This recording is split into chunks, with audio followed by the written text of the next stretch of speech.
Hello, Sir Rojo. My name is Messenger Argalinato. My name is Josephine de la Peña From BSL Filipino 1, we're going to present a short story and poetry. from Russian literature.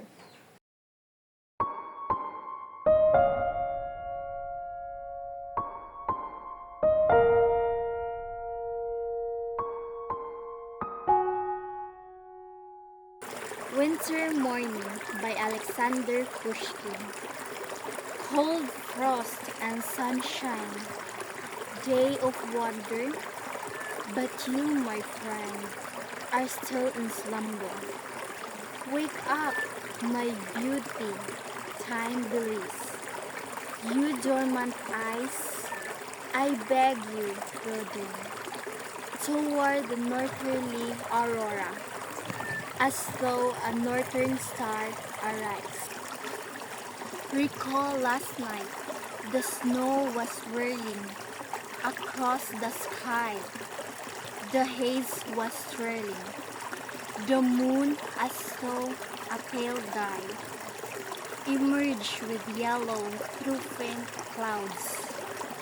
And there you sat, immersed in doubts. And now, just take a look outside. The snow below, the bluish skies, like a majesty carpet lies. And in the light of day it shimmers. The woods are dusky through the frost. The greenish fir trees are exposed, and under ice a river glitters. The room is lit with amber light, and bursting, popping in the light. Hot stove still rattles in a fray, while it is nice to hear its clapping. Perhaps we should command the saddle, a fervent mare into the swift, and sliding on the morning snow. Dear friend, will let our worries go, and with zealous mare will flee. Will visit empty ranges, thence the woods which used to be so dense, and then the shore so dear to me. Winter Morning is a short lyric poem by Alexander Pushkin, written in 1829. It describes of the beauty of a winter landscape and the feelings it evokes in the speaker. This poem it conveys both the serene beauty of nature and sense of longing. The poem paints vivid picture of the cold, still, and clear winter morning, with the speaker expressing a deep appreciation for nature's quiet splendor. Then it symbolizes that both beauty and the transcendence of life.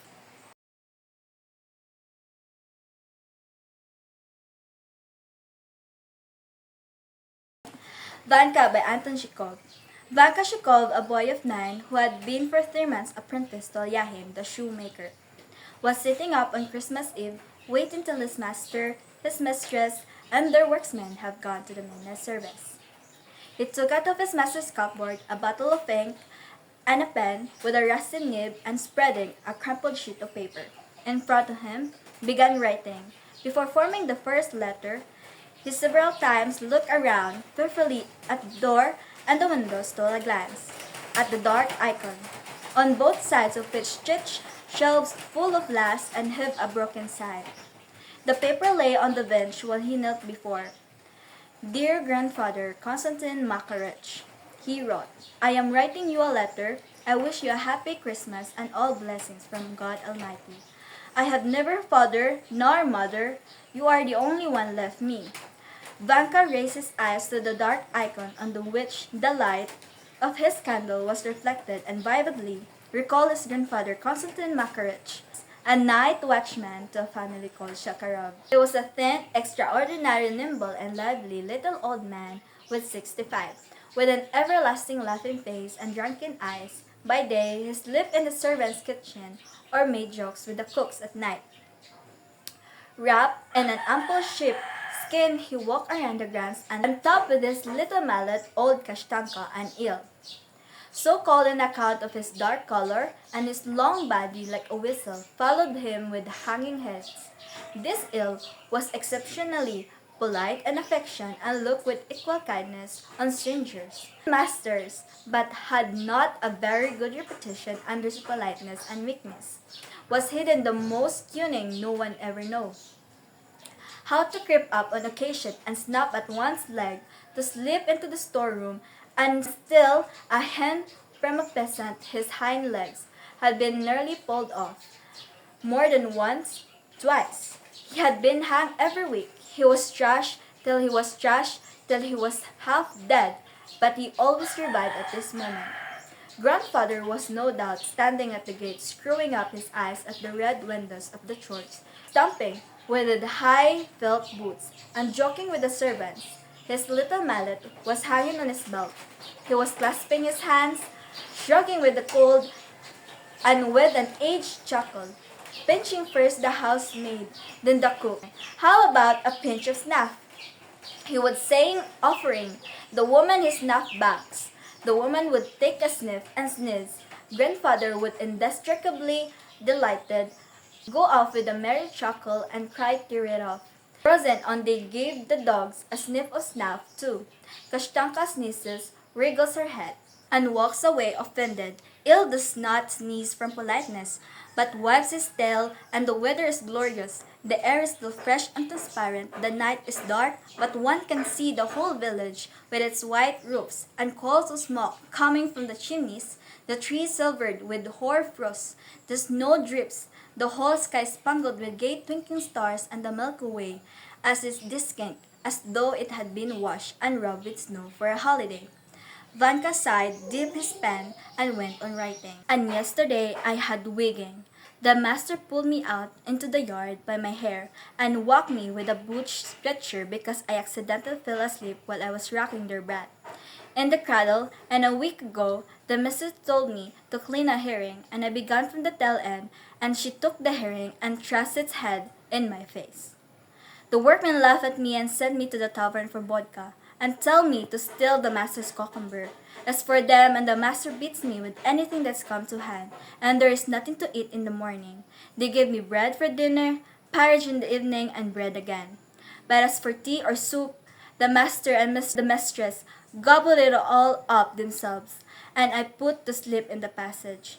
And when the rich brat cries, I get no sleep at all, but have to rub the cradle.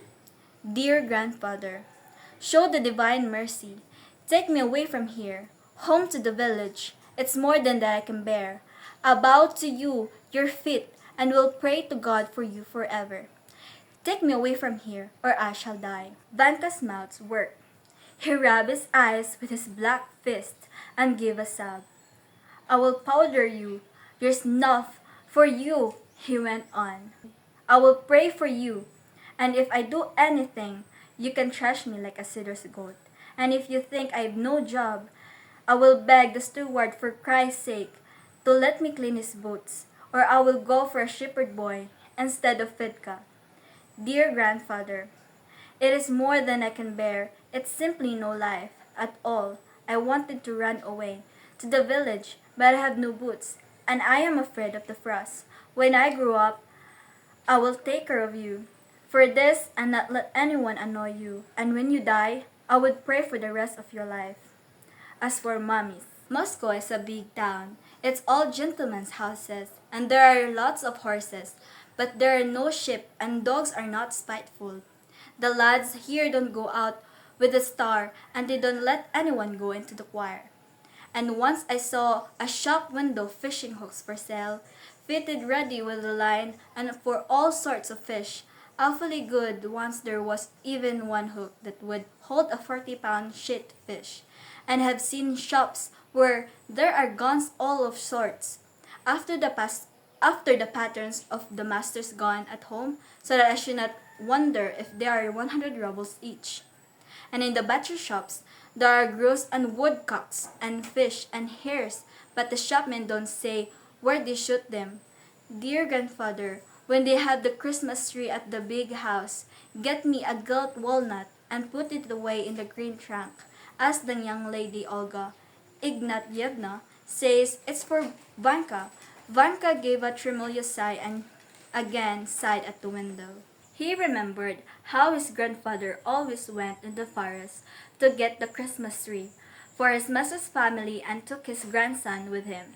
It was a merry time. Grandfather made a noise in his throat. The forest crackled with the frost, and looking at them, Vanka chortled too, because chopping down the Christmas tree, grandfather would smoke a pipe, slowly take a pinch of snuff, and laugh at the frozen Vanka. The young fir trees covered with frost stood and motionless, waiting to see which of them was to die. Wherever one looked, a hare flew like an arrow over the snowdrifts. Grandfather could not refrain from shouting, hold them, the Bob the Devil. When he had cut down the Christmas tree, grandfather used to drag it to the big house and they set to work to decorate it. The young lady, who was Vanka's favorite, Olga Ignatyevna, was the busiest of all. When Vanka's mother, Pelageya, was alive and a servant in the big house, Olga Ignatyevna used to give him goodies and had nothing better to do taught him to read and write, to count up to 100, and even to dance a quadrille. When Pelageya died, Vanka had been transferred to the servants' kitchen to be with his grandfather, and from the kitchen to the shoemaker's in Moscow. Do come, dear grandfather, Vanka went on, with his letter, for Christ's sake. I beg you to take me away and petty on and happy, offer like me. Here everyone knocks me about and I am fearfully hungry. I cannot tell you what misery is it. I am always crying, and the other day the master hit me on the head. With so I saw that I fell down. My life is rich worse than any dog's. I sent greetings to Alyona, one-eyed Yegorka, the coachman, and don't give me Korsentina to anyone. I remain your grandson, Ivan Shukov. Dear grandfather, do come. Vanka folded the sheet of writing paper twice and put it on an envelope. He had bought it the day before a kopek after his head thought a little and added Konstantin Makarych. Glad that he had not been prevented from writing, he put on his cap and without putting on his little greatcoat, ran out into the street. As he was in his shirt, the shopman, as the butchers, whom he had questioned the day before, told him that the letters were put on in post boxes, and from the boxes were carried about all over the earth in mail carts, with drunken drivers and ringing bells. Vanka ran to the nearest post box and thrust the precious letter in the slit, and an hour later, lulled by sweet hopes, he was sound asleep. He dreamed of the stove. On the stove was sitting his grandfather, swinging his bare legs and reading. The letter to the cooks by the stove was ill, wagging his tail. The main theme of this story, Vanka by Anton Chekhov, is loneliness. This story relates the plight of a 9-year-old orphan named Vanka, who has been apprenticed to a cobbler in Moscow. He writes a letter to his grandfather in the countryside, begging to be rescued from his cruel master.